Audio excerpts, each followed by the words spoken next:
the makers of Chasen Sandborn coffee, the blend of the world's choice coffees, which is now so very reasonable in price, present Josephine Hutchinson, Dorothy Lamour, W.C. Fields, Jose Iturbi, Edgar Bergen and Charlie McCarthy, Werner Jansen, Don Ameche. This is the Chase and Sandborn Hour.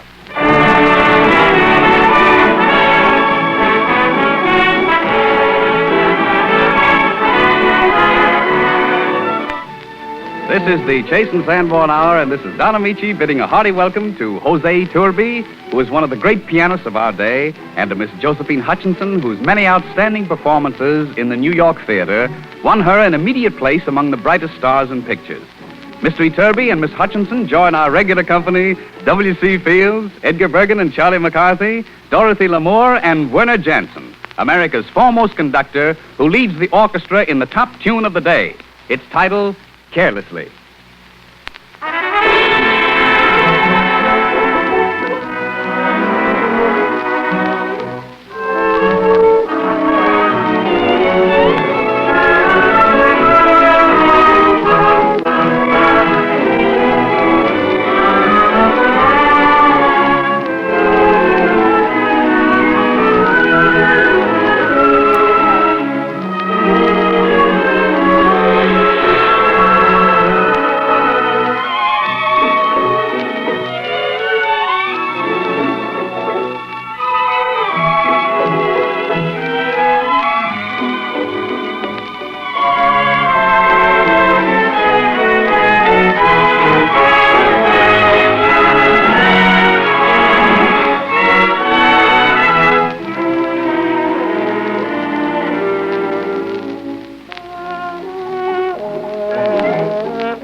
With top hat a little on one side and monocle a bit foggy, Charlie McCarthy is still at large, followed anxiously by Edgar Bergen, without whom Charlie would just be a funny-looking wooden doll.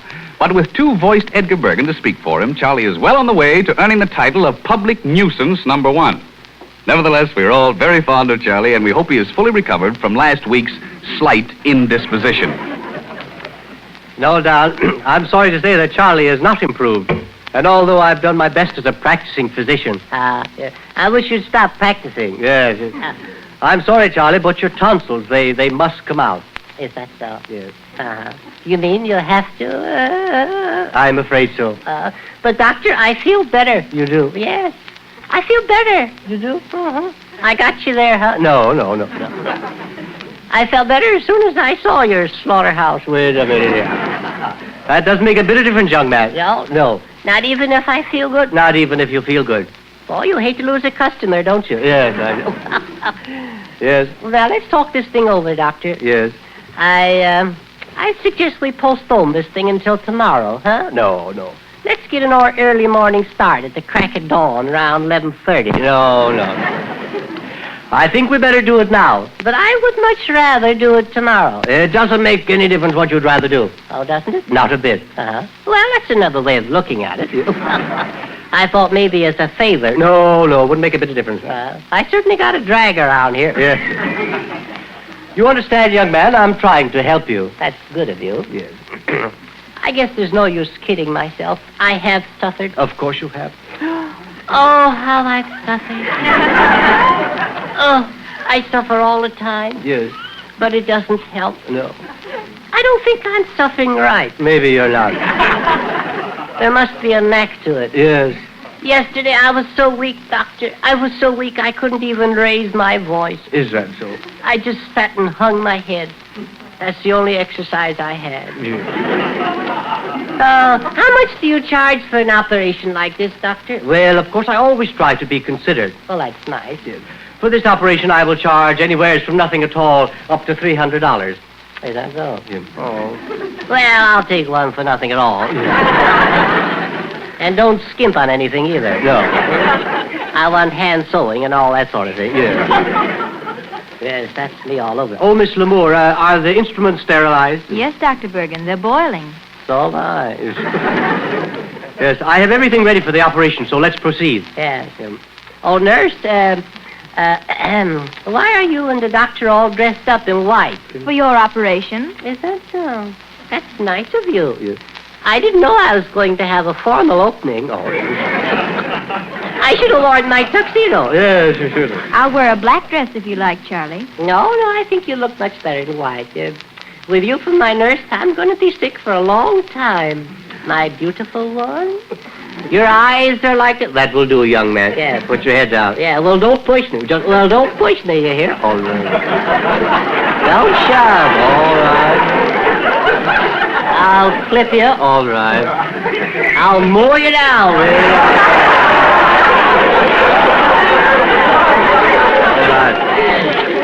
Get the idea? I get the idea. Yes.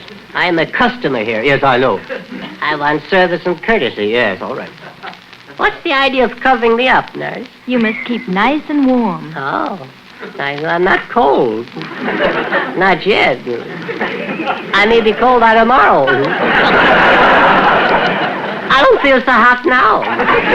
Oh, that's too bad. How's your pulse? Oh, just ducky. How's yours? The anesthetic, please. I don't want any of that stuff. Oh, it won't hurt you at all. You'll drift on and on into oblivion. Is that so? I hope it's a round trip.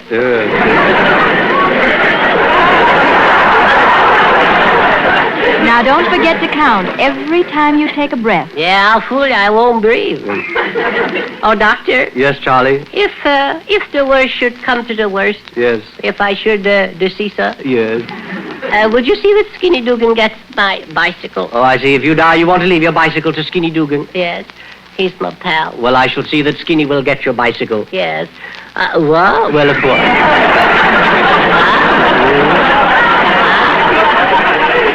Only if you should die. Yes. Yeah. But you don't have to go out of your way, you know. Put your head down. Yes. Now, let me cover your eyes. Uh-huh. Now, start counting. 1, 2. Oh, I smell embalming fluid. Now, take a nice, deep breath. I can see Skinny riding my bicycle. Oh, redwood for a nose. Oh, I'll get even with fields. That Bergen's a fake, too. Clang, clang. I feel so foolish. Good evening, Dr. Bergen. I heard you were operating, and I just dropped in to see if there were any prospects. Glad you called. Stand by, Mr. Gearfob. Oh, my, where am I? Oh, how long have I been sleeping? Is the operation over? No, Charlie, we haven't started yet. No? No. I want you to meet my very good friend here, Mr. Don Ameche Gearfob. No. The Undertaker. Whoa! Wait a minute, aren't you a little early here? Is it? Say, is this operation serious? Oh, no. No? Have you lost many patients, doctor? Only 2 of my patients have died. Only 2. Uh-huh. How many have you had? You're my 3rd. Yeah, let me out of here.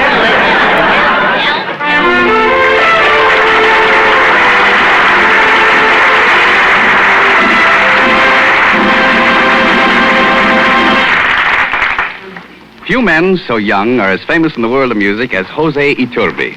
He's played concerts in every quarter of the globe, conducted nearly all of the world's leading symphony orchestras, and is one of the greatest pianists alive today. We consider it an honor and are very happy indeed to present Jose Iturbi playing a piano solo written by one of his countrymen, Manuel de Falla, the stirring ritual fire dance. Jose Iturbi.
Easy to see why Jose Iturbi is acknowledged as one of the world's greatest pianists.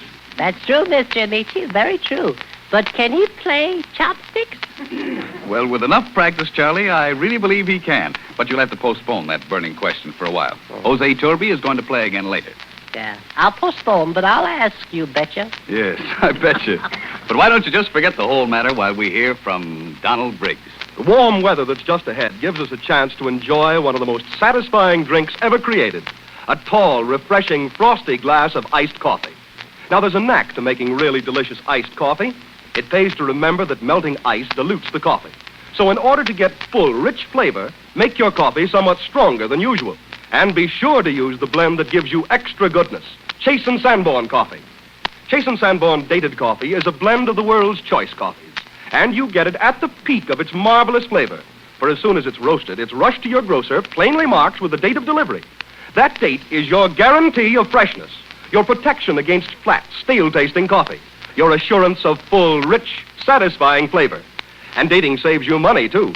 It enables us to pack this superb coffee in economical dated bags instead of expensive containers. And the saving goes to you.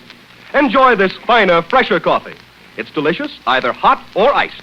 Buy a pound of Chase & Sandborn dated coffee from your grocer tomorrow.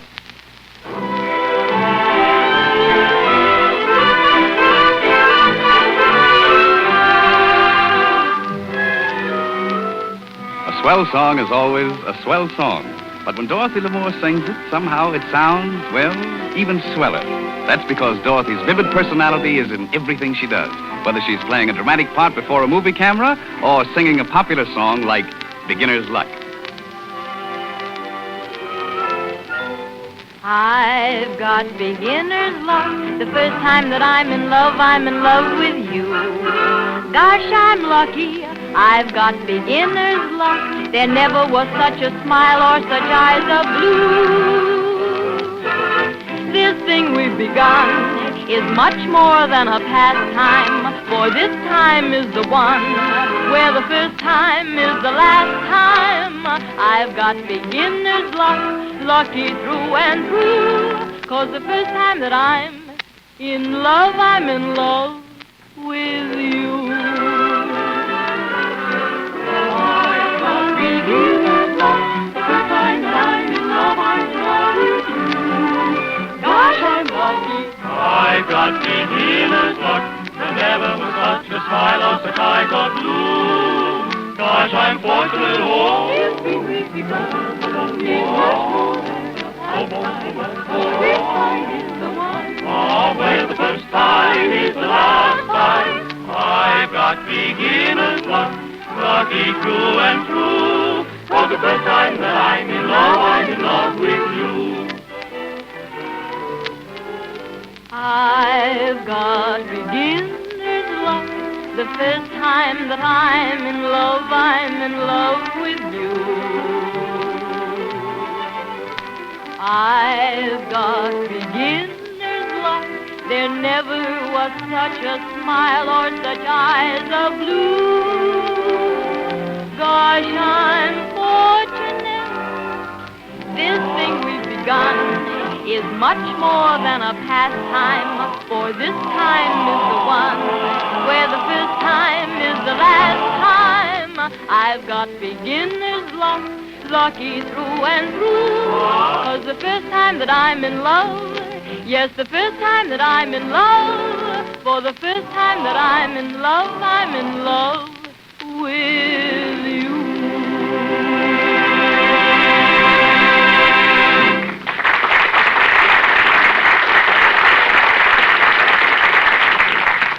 Mr. Ameche, when am I going to get to talk to Jose Iturbi about playing chopsticks? Now, please, Charlie, not now. Only a little while ago, at the Civic Repertory Theater, New York, Josephine Hutchinson won the hearts of even the stoniest critics with her beautiful performances and her ability to step from Russian tragedy into the low-heeled slippers of Alice wandering through Wonderland. For us, Josephine is going to play the part of Kitty Vane in The Dark Angel. I'm going to play her sweetheart, Alan Trent. And I think no one could ask for a lovelier, more appealing Kitty Vane than Miss Josephine Hutchinson. Thank you very much, Don.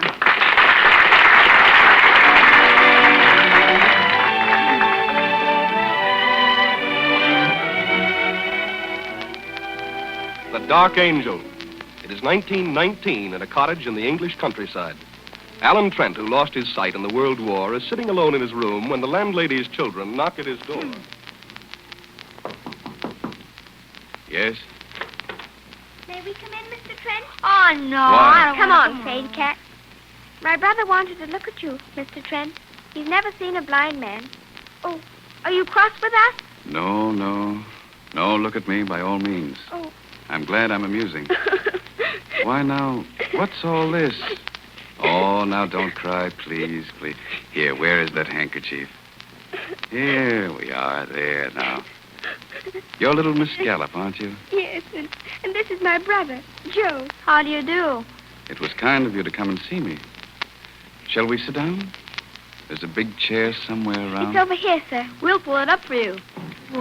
Oh, thanks. I thought you were angry. You weren't, were you? No, Betty. I'm never angry with little boys and girls.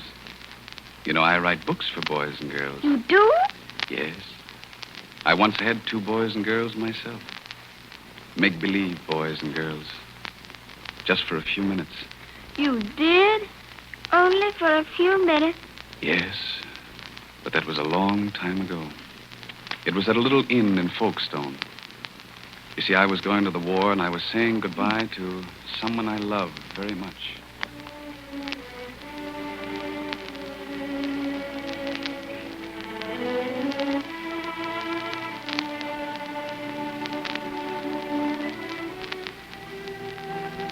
Ellen.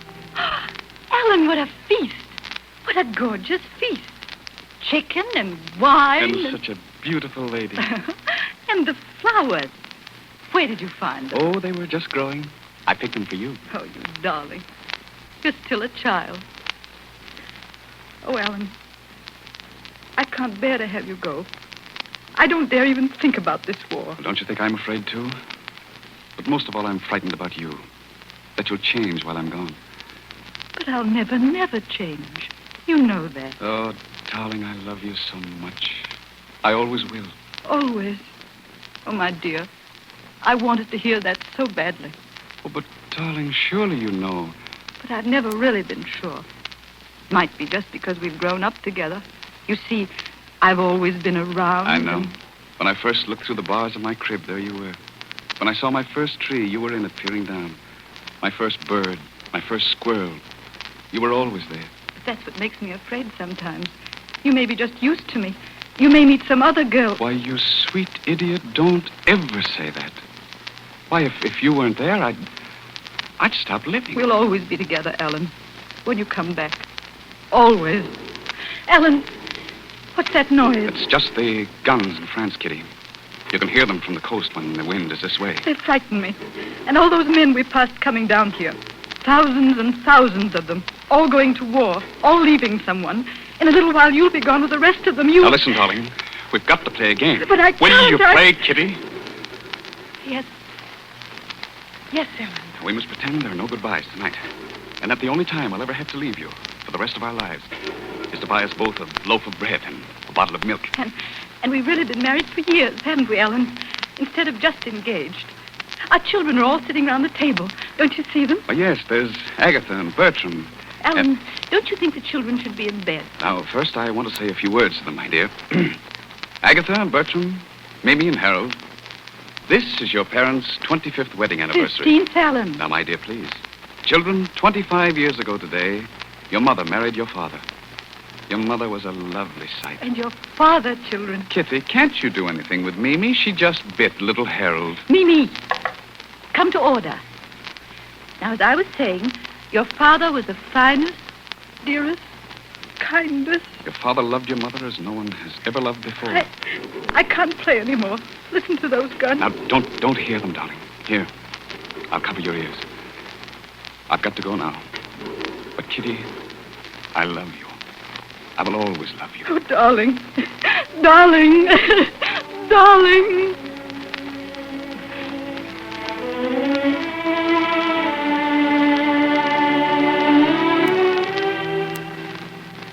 But you loved your children, didn't you, Mr. Trent? Even if you only had them for a few minutes? Yes, I love them very much. Come here and let's have a look at you, Betty. How can you? With my fingers. Let's see now. Oh, why, this is a nice, perky little face. Turned up nose, dimpled chin. Now I know just what you're like. Now do Joe. Like to have a look at me? Oh, I beg your pardon, Mr. Trent. There's someone to see. Well, what on earth are you children doing in here? We were only... Mr. Trent is going Go to... right out. Go on now. dear. Go on, hurry. Someone to see me, Mrs. Gallup? It's a lady, sir. A Miss Vane. Kitty. Will you see her? Yes. Yes, I'll see her. Oh, Joe. Joe, tell the lady to come up. Mrs. Gallup, is this room as it usually is? Any furniture changed about it? I must be absolutely certain.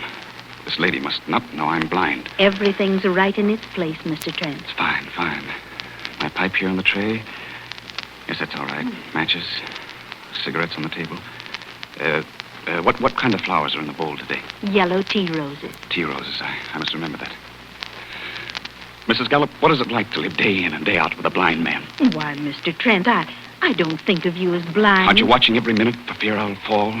For fear you'll say something? Right in there, ma'am. Oh, here she comes. I'll slip through the bedroom so she won't know that I'm... Ellen, darling. Kitty. It's really, really you. I never believed you died in France. I always knew that sometime, somewhere... I'm very glad to see you, Kitty. Here's a comfortable chair. Cigarettes right there beside you. I looked for you everywhere. I wrote all the hospitals, but not a trace, until Mother saw you walking down the road. Have a cigarette, Kitty. The matches are on the table. Ellen, what's the matter? Ellen, why are you hiding? It's a whole year since the armistice.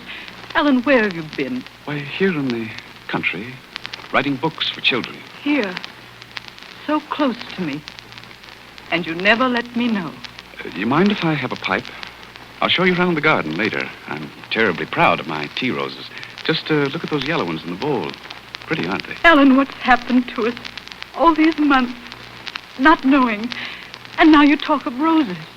Why, there's very little to tell, really. You suffer, darling. Something's hurt you. Ellen, tell me. Well, it's hard to tell you, Kitty, but I've changed. Changed? After all, a war doesn't leave you quite where it found you. I spent months in a hospital, months in a prison camp. And when I came out, I wanted to be alone for a while. Oh, Ellen. I always meant to come back someday, but, well, I just didn't get around to it. Ellen, look at me. Why don't you look at me? You stopped loving me. Is that it, Ellen?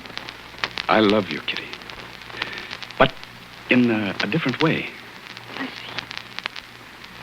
I understand. Forgive me, Ellen. I've been making it difficult for you. I should have known that things wouldn't be the way they were. This means we won't see each other again. It would be better if we didn't, Kitty. Very well. But before that happens, Ellen, I want to tell you that I loved you then. I love you now with all my heart. Kitty, I did love you.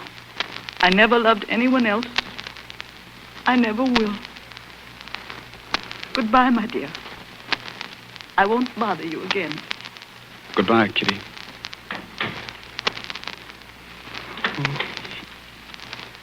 Come in, Mrs. Gallup. She's gone. And she never guessed. I think I managed very well. But I'm very, very tired. Mrs. Gallup, are you there? Who is it? Who's standing there? Ellen. Oh, my darling, my darling. Now I understand. Couldn't see me. You couldn't tell me that Kitty, you were... don't. I'm here, darling. Right in front of you. Put your arms round me. Hold me tight. Kitty, stop. Think what it means. Years and years of waiting on me, taking care of me. But it means I'll be alive again, Ellen. How could you know me so little? I'm blind, Kitty, blind. Worse than a baby to take care of. You'll never be alone again, darling. Wherever you are, I'll be with you. Always. Always.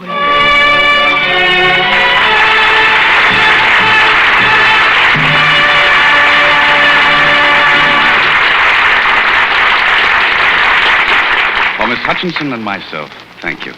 The Chase and Sandborn Hour with W.C. Fields, Edgar Bergen and Charlie McCarthy, Josephine Hutchinson, Dorothy Lamour, Jose Iturbi, and Werner Jansen continues in just a moment.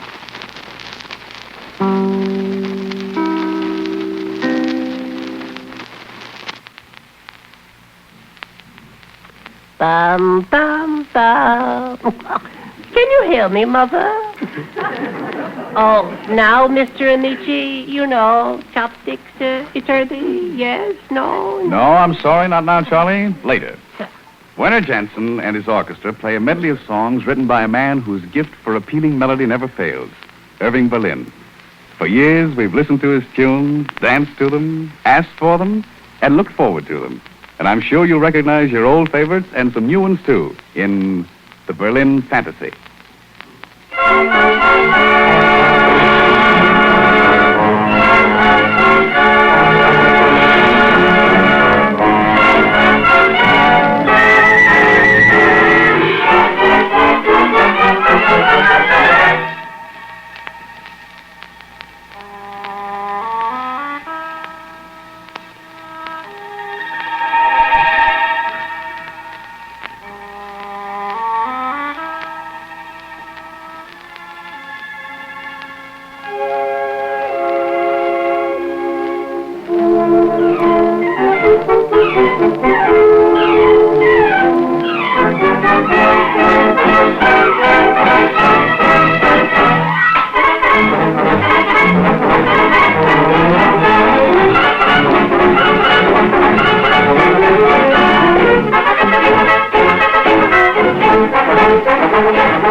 battered hat is a joy to behold. His bulbous nose is a warning signal, especially to Charlie McCarthy. His crooked cane is a magic wand. They all merge to produce W.C. Fields.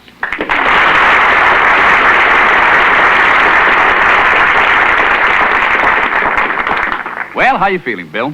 I'm feeling fine, Don. I just finished reading the synopsis of my new picture, The High Cost of Dying.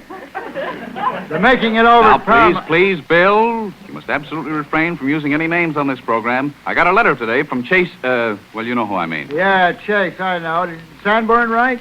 I got a letter from the both. I'll read it to you. There it is. Mr. W.C. Fields, Esquire. Care of Townsend Club. Idlewild Lodge, local number 6, Cucamonga, California. Now, please, Bill, do you have to read all that? Oh, just a moment. Dear W.C. Bill, there's no use going any further. Yeah, that's far enough, yeah. We're calling your attention to your remarks of the 29th ultimo, which cards will be forced to communicate with you prior to the 6th Proximo. What's all this ultimo Proximo business? I don't know, and I don't care. Oh, so you won't be dragged into it, eh? Yes, good. Chase and Sandborn. Now, Bill, please. I'm still reading. Paramount. I guess there's no way to put a stop to this. Right here, I'd be patient, Don. In conclusion, we tell you, all we seem to hear from you each week is Paramount. Bill, listen. Yours most respectfully, Chase and Sandborn. That's over with. P.S. Please remember. Oh, now, Bill, this name business is growing into elephantine proportions. Oh, yeah, that reminds me. Did I tell you the story about the elephant? Yes, Bill. Yes, you talked about that elephant picture last week and exhausted the subject completely, and me too. Did I tell you about scurvy breaking out amongst the extras? Yes, you did.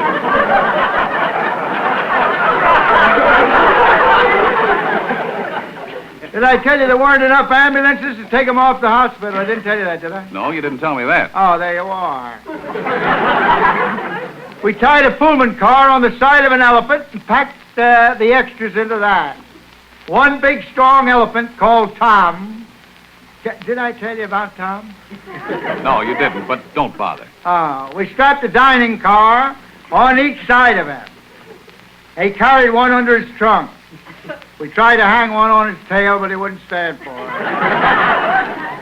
Every time he tried to switch the flies off him, we had a train wreck. Well, what happened when you got to the hospital? Oh, yes. Clang, clang, clang. What is the sound I hear? Bill. The ambulance is coming. Bill, you've got this all mixed up. It isn't you going to the hospital this time. This was the extras. Oh, yes. Thanks, Don. Thanks very much. On our way to the hospitals, one of the porters left a window open in the Pullman car, and the elephants caught scurvy. Did you ever hear of elephant scurvy? No, I can't say that I did. I reminded you to tell you about it. All the elephants caught scurvy except Sophie. I once had an aunt named Sophie. She tried to do away with herself by hurling her buxom body at the rear of a train. Well, now, wait a minute, Bill. Huh? People usually hurl themselves in front of a train. Everybody does, yes, that's right. But Aunt Sophie was very backward. And you know, Don, she's as hale and hearty today as though she'd never taken a drink in her life. Now, look, Bill, what happened when the elephants got to the hospital? What'd you say? I said, what happened when the elephants got to the hospital? Oh, they wouldn't let them in the hospital. They gave us some lame excuse about the beds all being occupied. Don, did we get into trouble with those elephants? Pull up your chair, man. I want to tell you. Speaking of old devil trouble, here comes Charlie McCarthy. Say, Bill, I don't think you ought to continue having any arguments with him. Everybody's talking about your feud. I wouldn't dignify him by having a feud. Oh, no. Don't be vindictive, Bill. I'm not vindictive, but I certainly don't want that cord of wood on my knee. If Bergen wants to sit there, it's okay. But I don't want any part of him, Don. Did you ever get oak poisoning?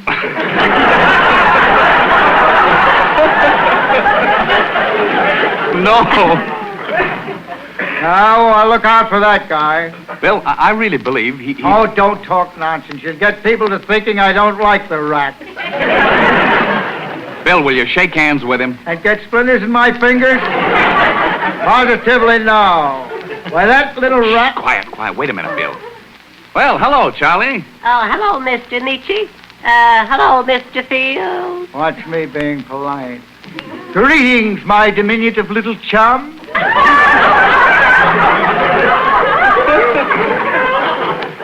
I trust you are feeling fit this evening? Oh, thank you, Mr. Fields. I hope you're feeling fit. I am, fit to be tied. Well, Mr. Fields, I brought you a bouquet of flowers. What you talking about now? As a token of my friendship, a little nosegay. Here it comes. I hope you'll like it. I've taken enough from that guy. Why, what's the matter, Bill? Look at that nosegay. Dog blossoms, poison ivy, and redwood for a nosegay. Redwood for a nosegay, and an ample bit of it, too. Go away, or I'll throw a grub on you.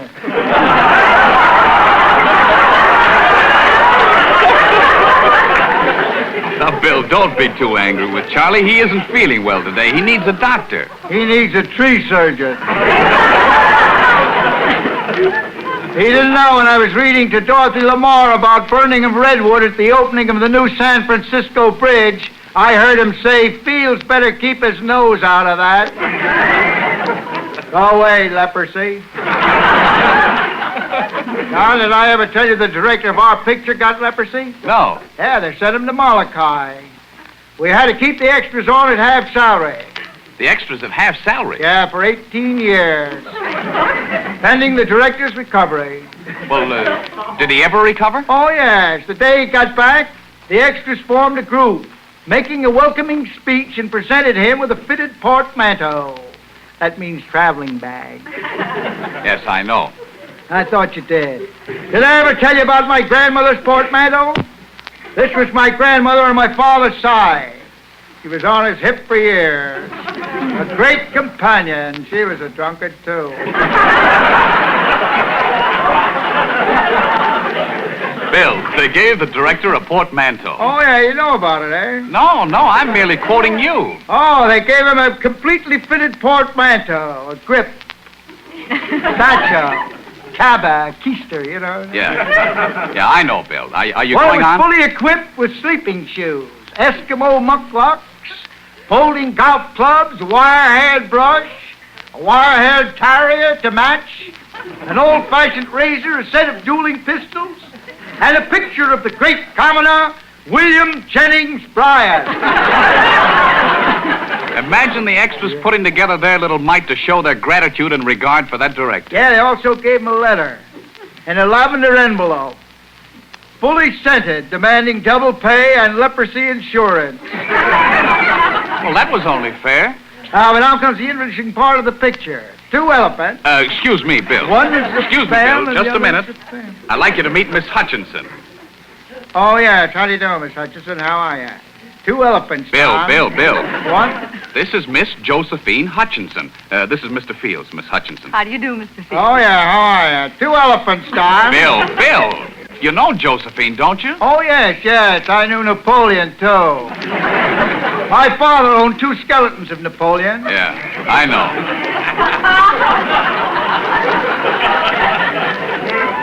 One when he was a little boy and one when he was grown up. Oh, yeah, go ahead. I'm beginning to like Charlie McCarthy.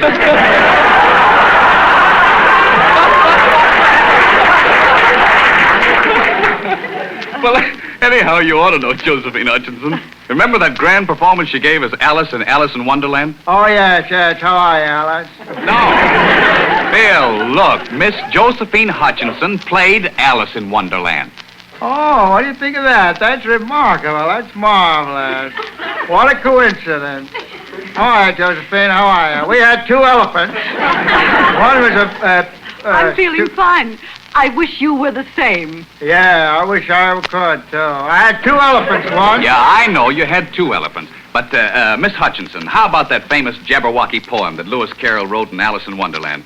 We'd like to hear that, wouldn't we, Bill? Speak for yourself.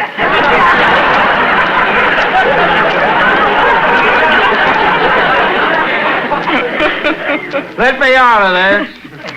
Why don't you get rid of her? I want to tell you about the elephant.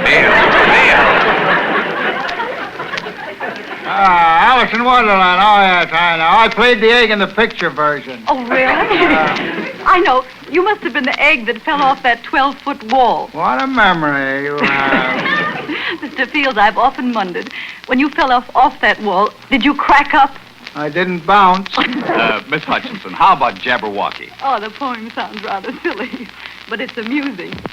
So I fear nothing, and here goes. 'Twas brillig and the slithy toves. Did she say slimy toes? Quiet, Bill. Did gyre and gimble in the waves. Wait, Oh. she and her cups.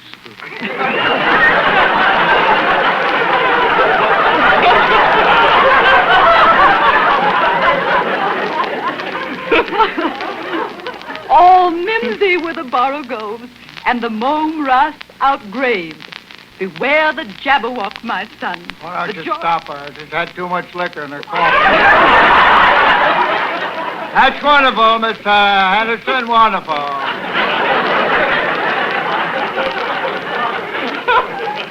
Did you ever... Say, John, did you ever hear this one? Ruley cob, brittle cob trove, rule, Jack McClure, Trilly O'Brab, Knock McClure, draw, Freebie Krantz, Rome. Pretty little thing, you know, you think that down? Bill, that's grand. But Miss Hutchinson was reciting a poem. Oh, yeah, how rude of you, Don. Go ahead, Miss Send her relation to that Hutchinson, Topeka, and Kansas. Beware the jub bird and shun the frumious bandit. That reminds me of an incident that happened when I was in the Himalayas. I was up there with the Prince Ranji Singhi, the Ketwar of Baroda, and Cooch Bahar. We were killing tigers and civets in deepest Darjeeling. Are you through now, Bill? For the nonce, hand me a cup of tea, will you please? Go ahead, Miss Hutchinson. Now, this verse is especially for you, Mr. Fields. I know you appreciate good poetry. Oh, yes, I do. He took his vorpal sword Bang, and... bang! We turned on the machine gun on the rhinoceros.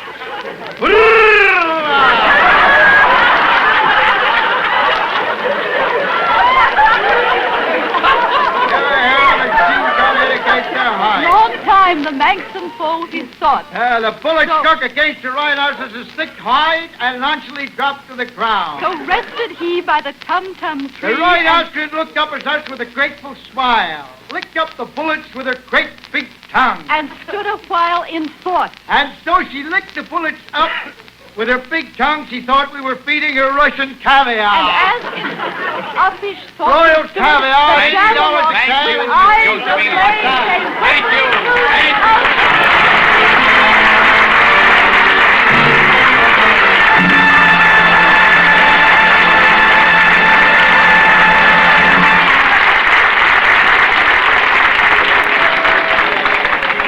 Sometimes I hear a song I like so much I can't get it out of my head. This time it's a song of Hawaii. And to me it's like a rolling sea on a moonlit shore. Sweet Leilani.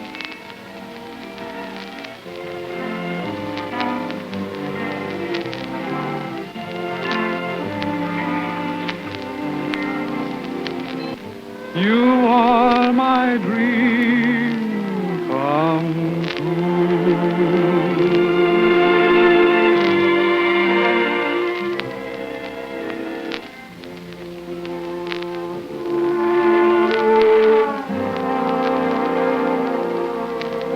Sweet Leilani, heavenly flower.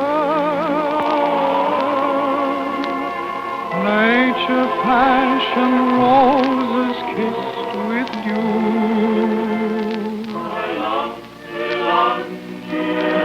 And then she placed them in a bower. It was the stars of you, sweet Leilani, heavenly flower. I dreamed of paradise for two.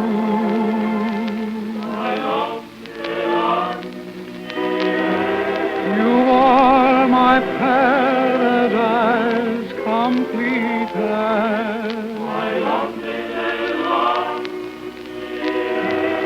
You are my dream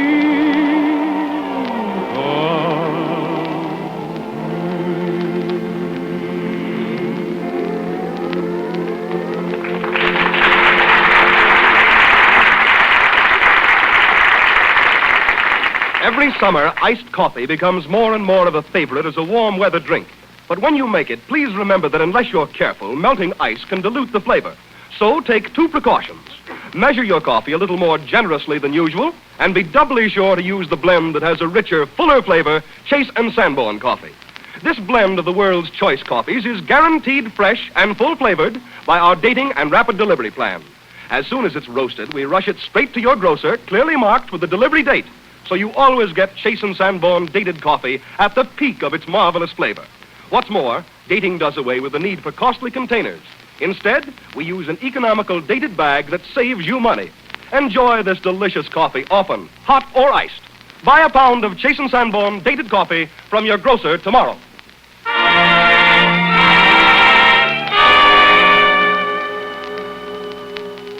Oh, Mr. Ameche, can I ask Mr. Iturbi now? Now is the time, Charlie. Mr. Iturbi, I want you to meet Edgar Bergen and Charlie McCarthy. How do you do? This is a great honor, Mr. Iturbi. Thank you, Mr. Bergen. That goes double for me. Yes, it does. And incidentally, Mr. Iturbi, we have a great deal in common. Really? Don't tell me. Yeah. Yes, I too am a pianist. And why shouldn't I be? I took lessons for 3 weeks. I paid as high as $1 for a half-hour lesson.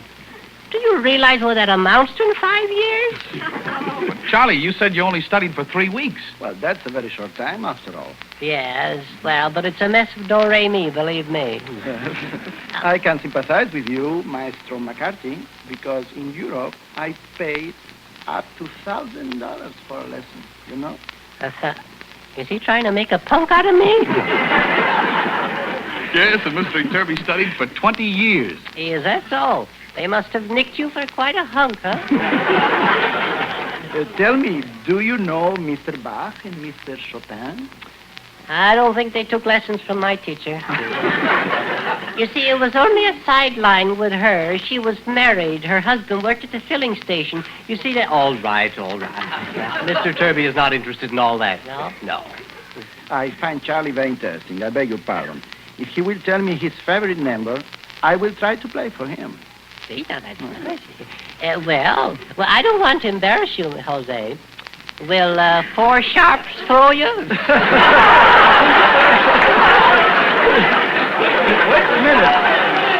Wait a minute. It will be difficult, but for you, I'll try it. All right. My favorite number is chopsticks. I used to knock him in the aisles with that number. All right, but may I suggest Parsifal without the orchestra or with the orchestra? Yes, you may suggest it, but I still want chopsticks. And then there's Tchaikovsky's Symphony Pathétique. Yes. Gentlemen, my mind is made up. It's chopstick, and I am not to be dickered with. Why must you be so rude, Charlie? I haven't forgotten that $1,000 a lesson crack you made. Oh, I see. And I don't think he can even play chopsticks. If any man, not to mention any names, if he can play it, I think he should come right out and say so rather than beat around the piano. All right, okay, I accept. I'm going to play for you, chopsticks, but may I ask you, in which key do you prefer? Which, getting technical, huh? Well, Charlie, you've asked for it, and you're going to get it. Jose Iturbi plays chopsticks.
And that, Charlie, is chopsticks.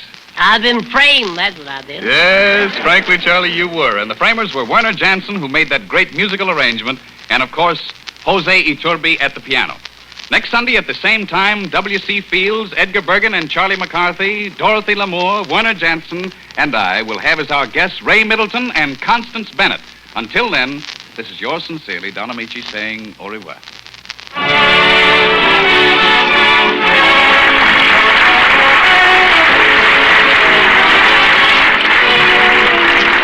Heard on this program, A Beginner's Luck from Shall We Dance, This Year's Kisses from On the Avenue, Sweet Lalani from Waikiki Wedding, and The Big Show from Jerome Kern's Head Over Heels.